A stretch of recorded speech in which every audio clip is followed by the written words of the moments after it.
Record. She picked a monkey to freaking operation. Hello.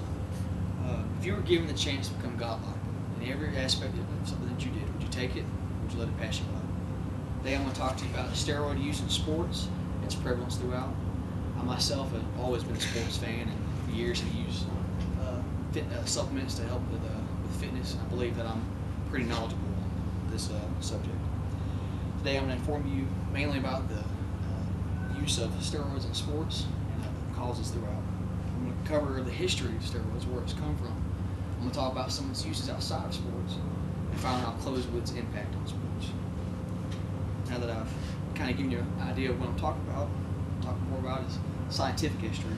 Originally came from Russia in the 1950s and was used by women in powerlifting competitions. One of its most common terms is anabolic. That's what most people recognize it as. It can be taken in many different ways, to include pill forms. It can be used in injections. It can also be used in sprays. Now I've told you some of its uses. I'll tell you more about its medicinal purposes. It's quite often used in AIDS patients to help fight off illnesses with the immune system. It's used for creams, for knees, for the joints, for the back. It's also used in sprays such as help with sinus infections and even asthma inhalers.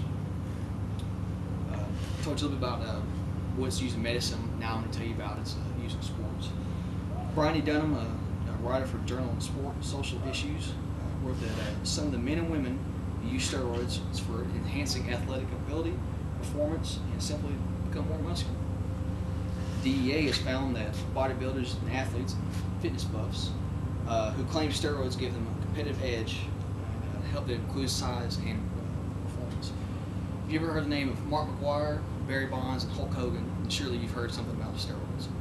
It's used in all aspects of sports, everything from track running to wrestling, and also in baseball. The great Governor Arnold Schwarzenegger himself has admitted many times to using it in order to win his multiple Mr. Olympia titles. This explains how a 19-year-old can get the physique that he had. It's easy to see that a lot of people hate steroids, but even more love them. Today I've talked to you a little bit about the history of steroids coming from Russia, some of its uses with AIDS, with other illnesses, and its impact on sports. Steroids is obviously used in sports on all levels. Radley Brooke, the senior editor and investigator journalist for Reason magazine, was quoted saying that even the synthetic drugs and man-made technologies seem to be okay if used to make sick people better and put back together broken